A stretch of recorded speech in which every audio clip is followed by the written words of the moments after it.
விவசாயிகளின் நலனுக்கு எதிராக எந்த செயல்பாடுகளையும் பிரதமர் மேற்கொள்ள மாட்டார் என தமிழக பாஜக தலைவர் அண்ணாமலை தெரிவித்துள்ளார். மதுரை அரிட்டாப்பட்டியில் டங்ஸ்டன் சுரங்கம் அமைக்க பொதுமக்கள் எதிர்ப்பு தெரிவித்து வரும் நிலையில் இது தொடர்பாக மத்திய நிலக்கரி மற்றும் சுரங்கத்துறை அமைச்சர் கிஷன் ரெட்டிக்கு தாம் கடிதம் எழுதியிருந்ததாக அவர் குறிப்பிட்டுள்ளார்.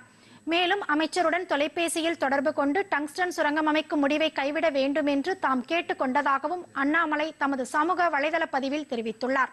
திமுக அரசு தெரிவித்த தகவலின் அடிப்படையில் மட்டுமே சுரங்கம் அமைப்பது குறித்த பணிகள் மேற்கொள்ளப்பட்டதாகவும் பொதுமக்களின் எதிர்ப்பை அடுத்து திமுக அரசு நாடகமாடி வருவதாகவும் அவர் கூறியுள்ளார். டங்ஸ்டன் சுரங்கம் அமைக்கும் முடிவை கைவிடுவது குறித்து பரிசீலிப்பதாக மத்திய அமைச்சர் தம்மிடம் உறுதியளித்துள்ளதாகவும் அண்ணாமலை குறிப்பிட்டுள்ளார். பிரதமர் நரேந்திர மோடி தலைமையிலான ஆட்சியில் விவசாயிகளின் நலனுக்கான திட்டங்கள் மட்டுமே செயல்படுத்தப்படுவதாகவும் அவர் தெரிவித்துள்ளார்.